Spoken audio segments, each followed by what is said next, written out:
భక్తివర్ణ ప్రేక్షకులకి శుభోదయం 23/12/2024 స్వస్తి శ్రీ చాంద్రమానం క్రోధినామ సంవత్సరం దక్షిణాయనం హేమంత ఋతువు మార్గశిర మాసం కృష్ణపక్ష అష్టమి సోమవారం అష్టమి సాయంత్రం 5:06 వరకు ఉత్తరా నక్షత్రం ఉదయం 9:58 వరకు అనంతరం హస్త నక్షత్రం ప్రవేశించింది.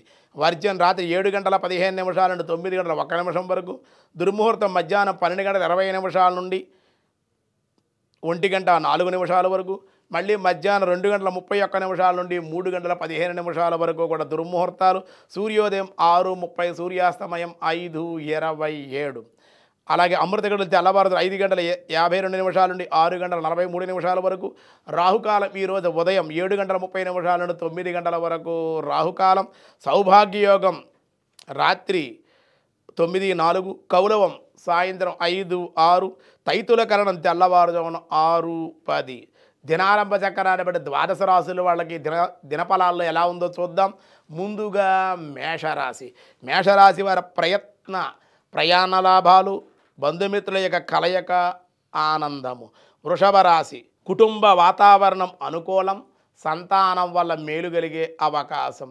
మిథున రాశి వారికి ధనాదాయం బాగుంటుంది, ప్రయత్న కార్యసిద్ధి. కర్కాటక రాశి శ్రమతో కూడిన లాభాలు, ఆహ్వానాలు అందుకునే అవకాశం. సింహరాశి మానసిక ప్రశాంతత, బంధువులతో చర్చలు ఉండే అవకాశం. కన్యారాశి స్వల్ప ఖర్చులు కానీ అనారోగ్య సమస్యలు, అనవసర ప్రయాణాలు, ఖర్చులు ఉండే అవకాశం. తులారాశి బంధుమిత్రులతో విందులు, వినోదాలు, ఆనందాలు, పనులన్నీ పూర్తి అగుట. వృశ్చిక రాశి శుభకార్యాల్లో పాల్గొనడం, లాభాలు, అలాగే విందు వినోదాలు కూడా ఉండే అవకాశం. ధనస్సు రాశి తల్లిదండ్రుల మూలకంగా ఆనందము, తల్లిదండ్రుల రాక, ఉద్యోగంలో మార్పులు, కొంత ఊరట. మకర రాశి వృత్తి వ్యాపార ఉద్యోగాల్లో మార్పు, కొంత ఆనందం కలిగే అవకాశం. కుంభరాశి విందు భోజనాలు, ఆనందము, అనుకోని లాభాలు, ప్రయాణాలు కూడా ఉండే అవకాశం. మీనరాశి వారికి వ్యవసాయక మూలకంగా లాభాలు, కుటుంబంలో శుభలాభాలు, శుభవార్తలు వినే అవకాశం. ఈరోజు విష్ణు సహస్రనామంలో ఏం చెబుతున్నారో చూద్దాం. వ్యాసాయ విష్ణు రూపాయ వ్యాస రూపాయ విష్ణవే సిపి విష్ట ఓం సిపి విష్టాయ నమః సిపి విష్టాయ నమః. సిపి అనగా కిరణము అని అర్థము. సూర్యచంద్ర కిరణముల యందు వ్యాప్తించి ఉన్నవాడు కనుక ఆ శ్రీహరిని సిపి విష్ట అని పిలిచారు.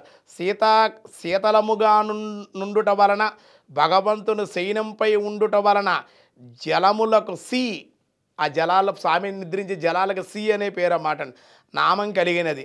అట్టి జలమును పానము చేయుట వలన కిరణములకే సిపి అని పేరు వచ్చింది, కలిగినది. అట్టి శివులయందు కారణమగుట చేత భగవానుడు సిపి విష్ట అని పిలువబడ్డాడు. యజ్ఞో వై విష్ణు అని శృతి కూడా మనకి శృతివాక్యం చెప్పింది.